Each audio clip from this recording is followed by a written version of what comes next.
나노실드 K99 섬유 항균제는 항균과 탈취 효과라는 세탁 본연의 목적에 집중한 새로운 섬유 항균제입니다.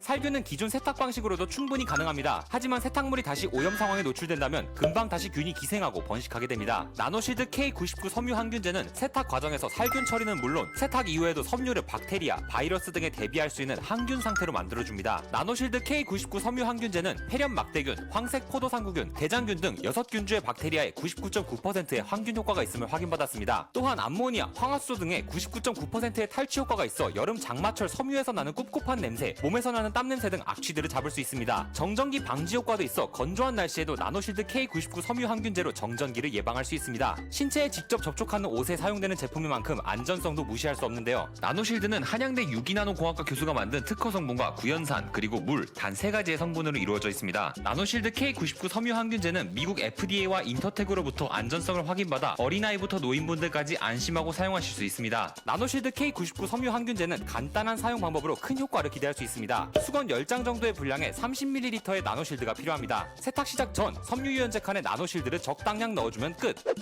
나노실드 K99 섬유 항균제로 코로나19로부터 가족을 지키세요. 세탁을 화학적 관점으로 이해해보자 라는 강의를 준비하면서 사전에 받았던 다양한 질문들이 있습니다. 이런 질문에 대해서 답변할 시간을 갖도록 하겠습니다. 첫 번째 질문은 표백제 사용에서 적용 온도가 궁금합니다 라는 질문입니다. 답하기 어렵고 애매한 질문입니다. 왜냐하면 사용하는 표백제의 양에 표백 온도와 시간이 비례하기 때문이죠. 개괄적인 내용은 정리했습니다만 사용하는 물의 pH, 표백 온도, 그리고 표백 시간에 따라 표백제의 조성이 변한다라는 것을 명심하시기 바랍니다. 더 중요한 것은 섬유에 맞는 표백제를 꼭 사용하셔야 되고 각 표백제에 적용하는 보편적인 산과 알칼리의 종류가 표백제에 따라 서로 다르다라는 것을 꼭 기억하시기 바랍니다.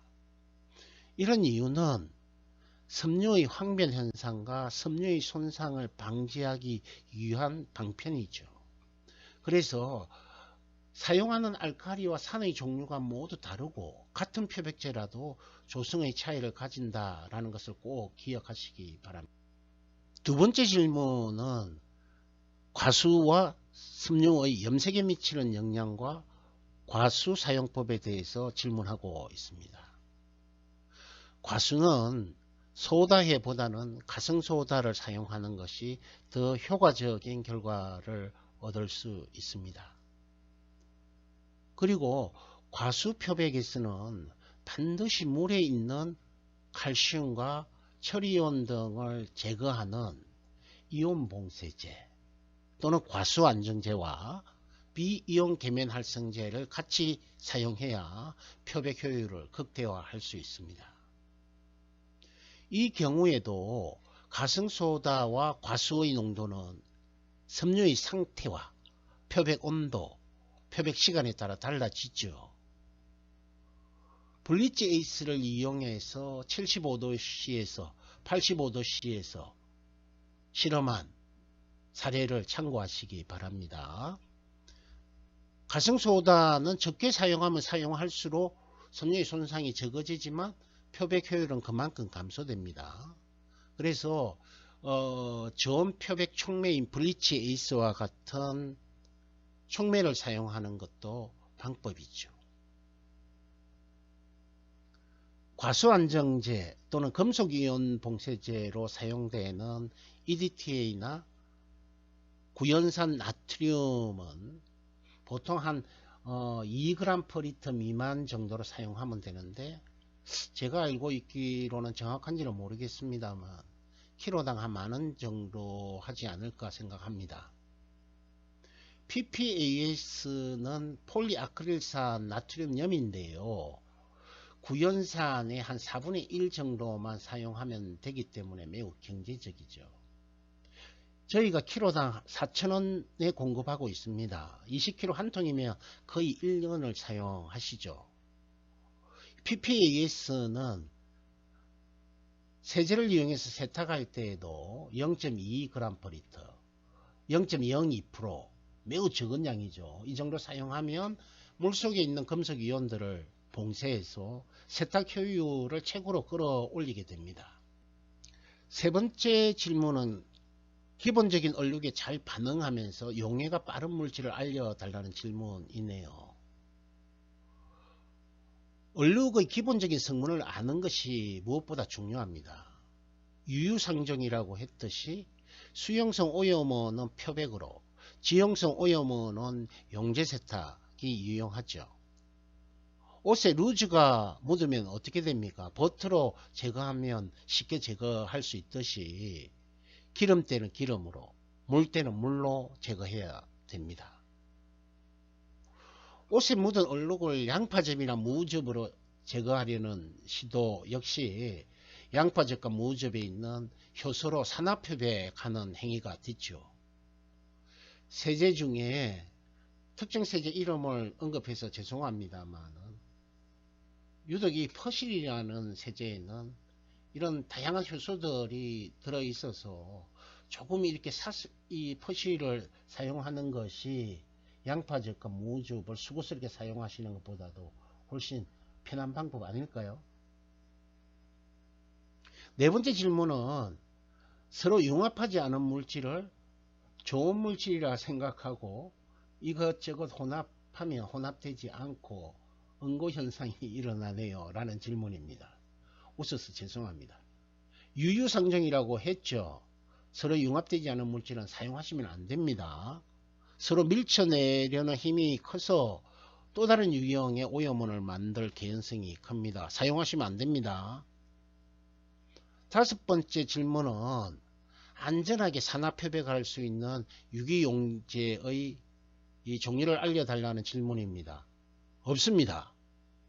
왜냐하면 산화표백제들 대부분의 물에 녹기 때문에 유기용제 용매하에서 산화표백을 하시면 효율이 엄청나게 떨어집니다. 그래서 산화표백은 물에서 하셔야 됩니다. 여섯 번째 질문입니다. 몰수에 대한 이해를 도와달라고 하셨는데요. 몰이 의미하는 것은 분자량 분의 질량을 의미합니다. 18g의 물질이 있을 때 그 물질이 물인 경우에는 몰의 분자량이 18g/몰이기 때문에 18분의 18 하면 1이 되어서 1몰이 되고, 가성소다의 경우에는 분자량이 40g/몰이기 때문에 40분의 18 하면 0.45가 돼서 0.45몰이 됐죠. 음이온과 비이온 세제의 세탁에 대해서 비교해 달라라는 질문은 계면활성제의 세탁 효과에 대한 설명으로 대체하겠습니다. 일반적으로 계면활성제는 기름에 친한 성분과 물에 친한 성분이 한 분자 내에 같이 있게 되는데요.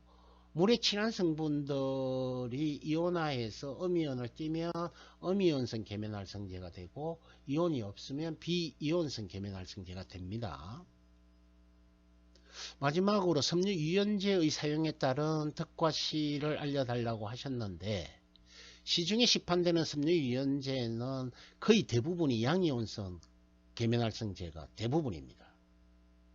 기름 성분이 길어져야만 섬유 표면이 설립성, 즉 미끌그림성이 커져서 유연하게 느껴지죠. 그러나 이런 기름 성분이 커지면 물에 대한 친화성, 유화성들이 작아져서 물과의 접촉 표면적을 최소화하면서 자기들끼리 뭉쳐지죠. 그래서 물과 이런 기름 성분들이 서로 상분리를 일으킵니다. 세탁기를 새로 사서 유연제를 한 두 달 쓰면 이런 이유 때문에 세탁기의 섬유 유연제 칸이 막혀서 무용지물이 되는 거죠. 섬유 표면에 이런 기름 성분들이 나와 있으면 공기 중에 수분과의 접촉을 최대한 피하게 됩니다. 그래서 옷을 입고 있을 때 막 마찰력이 발생하게 되고, 그 마찰력에 의해서 섬유 표면에 전하들이 막 쌓이게 되는데, 이런 쌓인 전하들이 방전할 수 없으면 정전기가 생기는 거죠. 섬유유연제를 사용하면 촉감이 좋아지지만 이런 이유 때문에 정전기 방지 효과와 수분 흡수율이 감소하게 됩니다. 그러나 제가 소개해드린 나노실드 K99는 물에 완전히 용해되는 물질이라 세탁기 유연제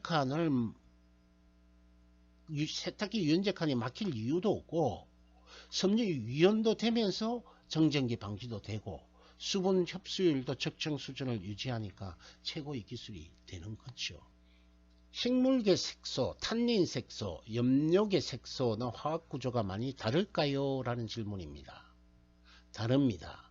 보시는 슬라이드와 같이 와인에서 추출되는 탄닌계 색소와 아조계 합성 색소의 예시를 보시면 아조계 색소에서 N 이중결합 N을 환원 표백으로 포화시키게 되면 색상이 없어지는 반면에 탄닌계 색소들은 불포화 체한체가 많아서 환원 표백으로 부분적으로 포화를 시키더라도 남아있는 불포화 체한체에 의해서 색을 가지기 때문에 환원 표백으로 제거하기가 매우 힘듭니다. 그래서 탄닌계 색소로 오염되었다라고 하면 산소 표백제로 표백하시는 것이 유리하겠죠.